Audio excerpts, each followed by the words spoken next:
Oh, howdy all, grab yourself a drink, it is time for some PathOfExile discussion. Granny Games today put out the patch notes for patch 3.24.0 B for Bravo. This does not sound like a major patch, but it is. One of those weird things they do where they don't call it point 1, even though it's got a very, very large amount of changes in it. In fact, for most players, this is going to feel like the most significant patch that will happen in the whole of patch 3.24. Now, this has got a couple of bug fixes in it, but the main things are a number of changes to Necropolis crafting, and also some pretty big nerfs to some of the hardest content in the game at the moment. Let's go through these, starting with a very quick overview of what to expect with the Necropolis crafting.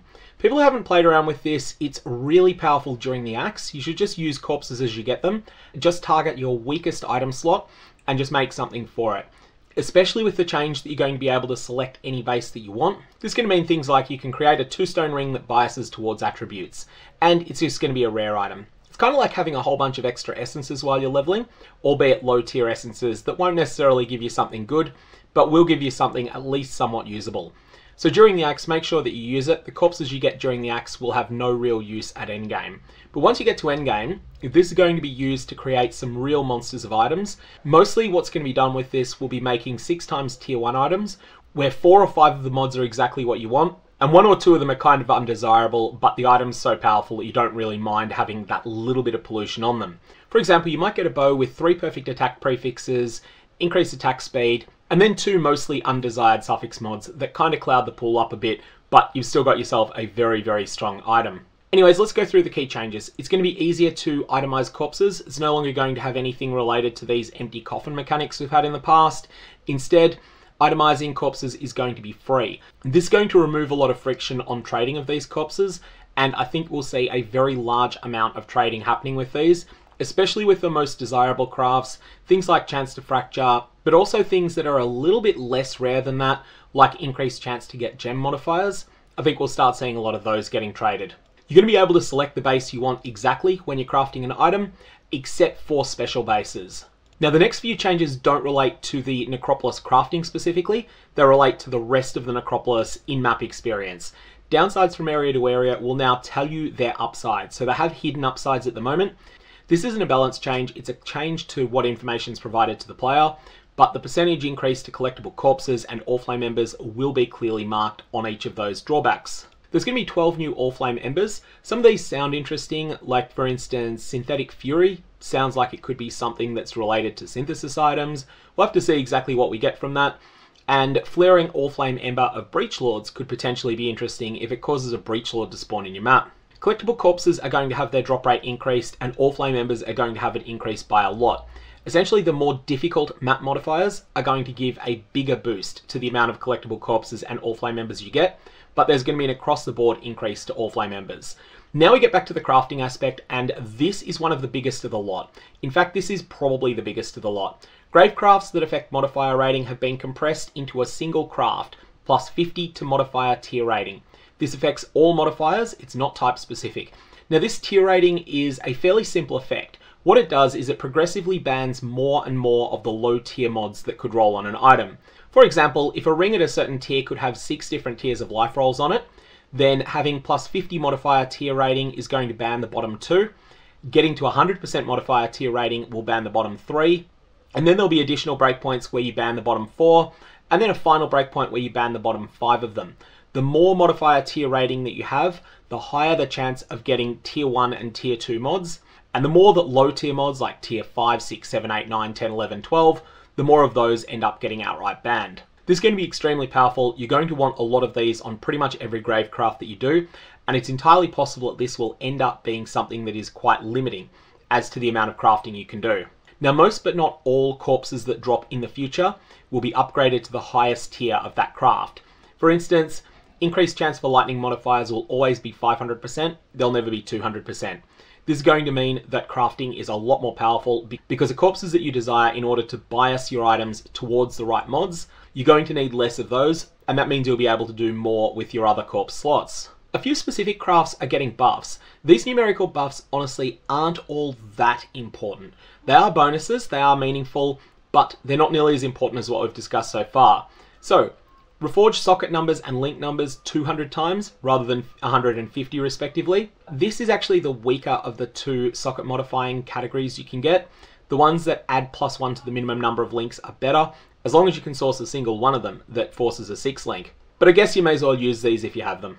The various chances to get additional items are getting a boost as well. These are generally not worth using except in a couple of weird spots.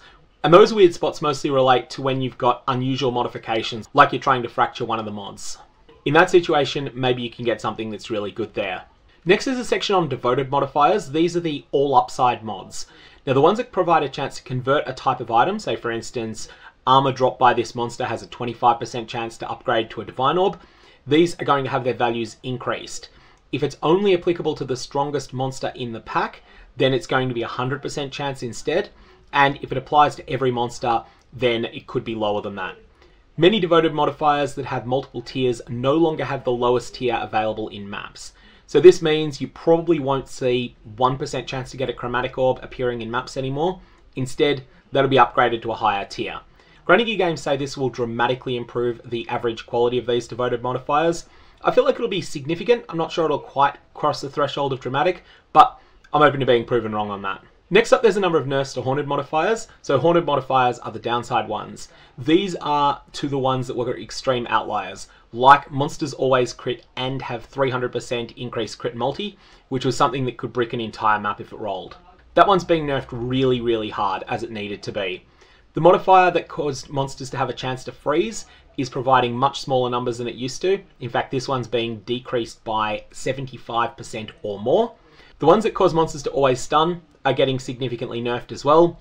And the one that reflected hexes and non-damaging ailments is just being outright removed.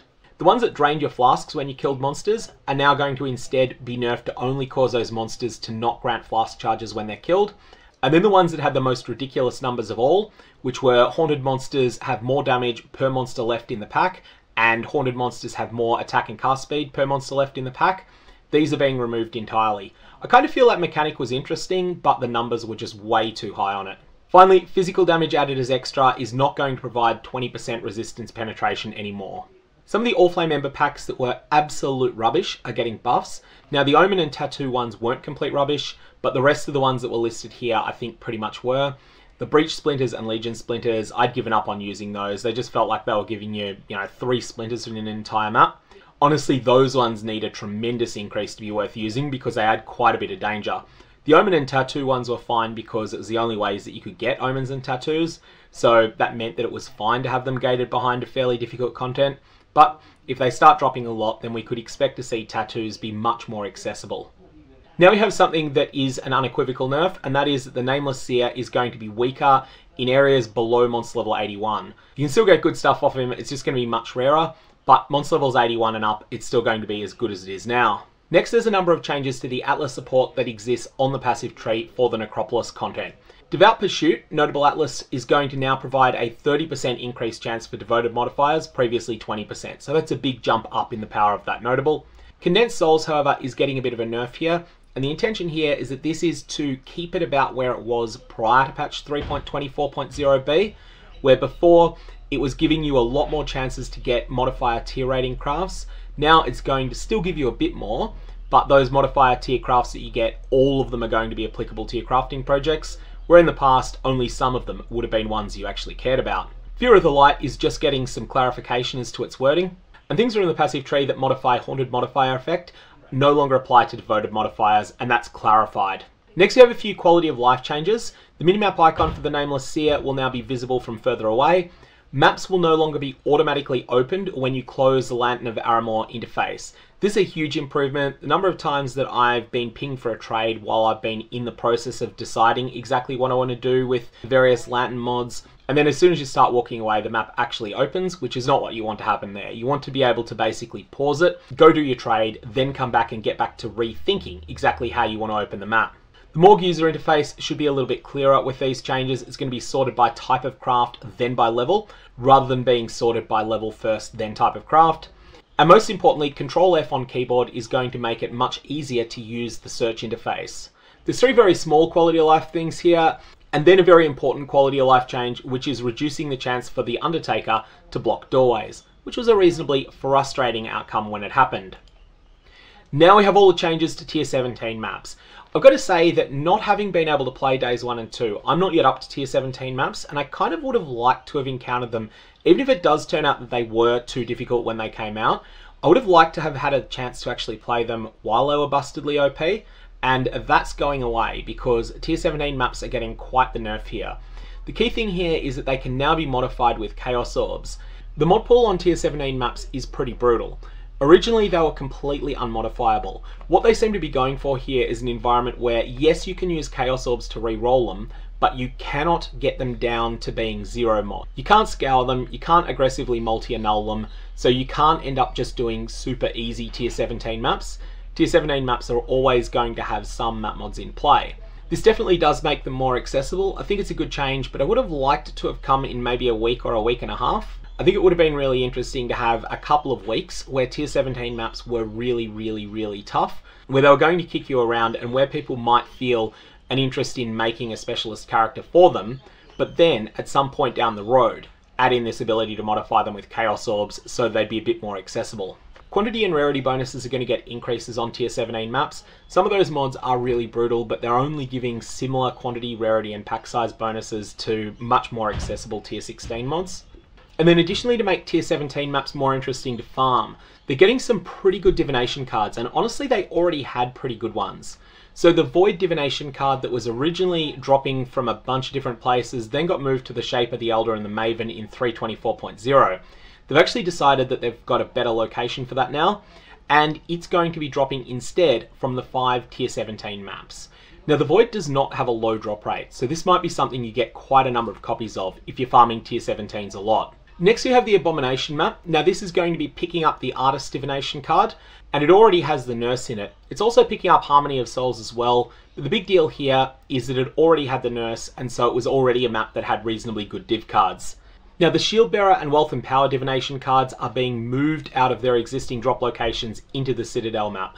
These are two pretty big ones. Shield Bearer is Squire, and Wealth and Power is for a level 4 Enlighten. So this is going to be something a lot of people are going to be interested in potentially farming.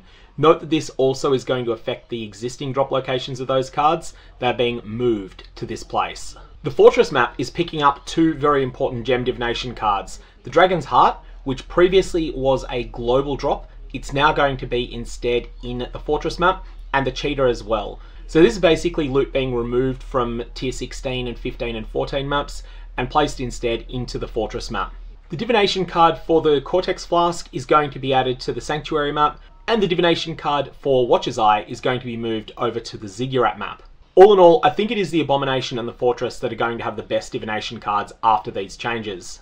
Finally, as always, there is a whole bunch of little bug fixes. These are at the smaller scale. There's a couple of things there that matter, most notably when it comes to the Essences one, but it's not anything that's totally transformative to the way the game works. Anyways, that is the changes that are taking place in this patch. I think that the Necropolis crafting is going to be extremely strong now. It's just going to take a little while for there to be percolation of information about recipes that work well. I do think we'll see some pretty magnificent items crafted with it though, particularly when it comes to physical damage weapons. This is definitely a League mechanic that helps a lot with crafting physical damage weapons. People are already making pretty good ones, but it's only going to get better from here. I'll leave it there. May your Varlorbs have interesting results.